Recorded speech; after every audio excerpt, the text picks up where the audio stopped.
नमस्कार। Global warming, El Nino और 2026 का पूर्वानुमान। आज के इस खास विश्लेषण में हम सीधे एक ऐसे सवाल की गहराई में उतरेंगे जो हमारे भविष्य, हमारी पृथ्वी और उसमें हो रहे बड़े बदलावों से जुड़ा है। वैसे तो जलवायु परिवर्तन पर रोजाना ढेरों चर्चाएं होती हैं, लेकिन आज हम जिस सवाल को डिकोड करने जा रहे हैं वो बेहद सीधा और बहुत ही दिलचस्प है। जरा एक छात्र के इस सवाल पर गौर करते हैं। वर्ल्ड में गर्मी होने का कारण अल नीनो ही। अल नीनो क्या है? यूपीएससी के स्टूडेंट के लिए बताइए। 2026 में कितना डिग्री टेम्परेचर रहने का अनुमान है, सब हिंदी में बताइए। देखने में ये बस एक लाइन का सवाल लग सकता है, लेकिन सच कहें तो इसमें दुनिया भर में बढ़ रही भीषण गर्मी को लेकर एक बहुत ही स्पष्ट चिंता और गहरी जिज्ञासा छिपी है। एक आम नागरिक इन वैश्विक घटनाओं को कैसे देखता है, ये उसका एक बेहतरीन उदाहरण है। तो चलिए, बिना किसी देरी के इस सवाल के अहम हिस्सों पर एक नजर डालते हैं।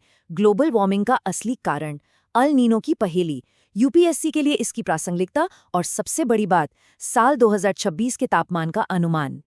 सबसे पहले बात करते हैं वैश्विक गर्मी के सवाल की। जब हर दिन तापमान के नए रिकॉर्ड टूट रहे हों, महासागर उबल रहे हों और पहाड़ों की बर्फ तेजी से पिघल रही हो, तो स्वाभाविक है कि हमारा दिमाग एक ही बड़े विलन या मुख्य कारण की तलाश करने लगता है। आखिर इस भयानक गर्मी का ट्रिगर क्या है? और ठीक यहीं से ये दमदार सवाल जन्म लेता है, क्या वास्तव में अल नीनो ही ग्लोबल वार्मिंग का मुख्य कारण है? ये सोचने वाली बात है कि क्या प्रशांत महासागर में होने वाली एक अकेली मौसमी घटना पूरी पृथ्वी के जलवायु संकट की वजह बन सकती है? बिल्कुल। प्रशांत महासागर के पानी का सामान्य से बस थोड़ा सा अधिक गर्म होना, जिसे हम अल नीनो कहते हैं, अकेले ही पूरी दुनिया के हवाओं के पैटर्न को बदल कर रख देता है। एक जगह का गर्म पानी पूरी पृथ्वी के मौसम को कैसे प्रभावित करता है, ये सच में हैरान कर देने वाला है। अब अल नीनो की इस पहेली को थोड़ा और समझते हैं। यूपीएससी जैसी अहम परीक्षाओं के लिए ये विषय इतना जरूरी क्यों है? क्योंकि अल नीनो सिर्फ भूगोल की किताब का कोई शब्द नहीं है।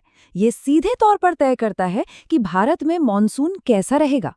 और मॉनसून का मतलब है हमारी कृषि, करोड़ों किसानों की रोजी रोटी और पूरी अर्थव्यवस्था।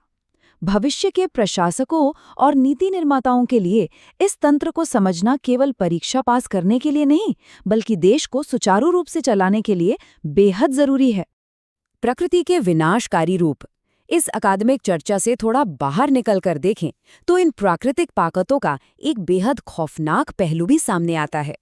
मौसम की चरम स्थितियां देखिए। एक तरफ अल नीनो की वजह से पड़ने वाला भयंकर और जमीन फाड़ देने वाला सूखा, तो दूसरी तरफ सब कुछ बहा ले जाने वाली विनाशकारी बाढ़। ये स्थितियां हमें बार बार याद दिलाती हैं कि प्रकृति की ताकतें कितनी अनियंत्रित और प्रचंड हो सकती हैं। और ये तस्वीर इस पूरी बात को बेहद शानदार तरीके से समझाती है। भगवान शिव, ये केवल कोई कलाकृति नहीं है, बल्कि उन अपार, परिवर्तनकारी और कभी-कभी विनाशकारी प्राकृतिक शक्तियों का एक ब्रह्मांडीय रूपक है। ठीक अल नीनो जैसी जलवायु प्रणालियों की तरह, जिनमें दुनिया के मौसम को पूरी तरह पलट देने की ताकत है। सृष्टि और विनाश करने की ये असीम शक्ति उन शक्तियों को प्रतिनिधित्व करती है जो पूरी तरह से हमारे नियंत्रण के बाहर हैं।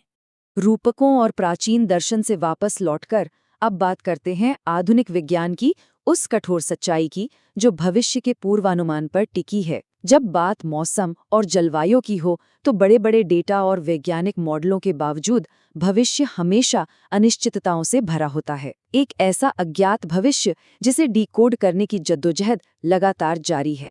साल 2026 ये अब केवल एक संख्या या एक वर्ष नहीं रहा, ये आने वाले कल को लेकर हमारी सबसे बड़ी चिंता का प्रतीक बन चुका है। क्या तब तक गर्मी के सारे पिछले रिकॉर्ड टूट जाएंगे? इस तरह का सटीक अनुमान लगाने का भार विज्ञान पर बहुत बड़ा है और जलवायु परिवर्तनों की इस तेज रफ्तार के बीच ये साल एक गहरी चेतावनी की तरह महसूस होता है।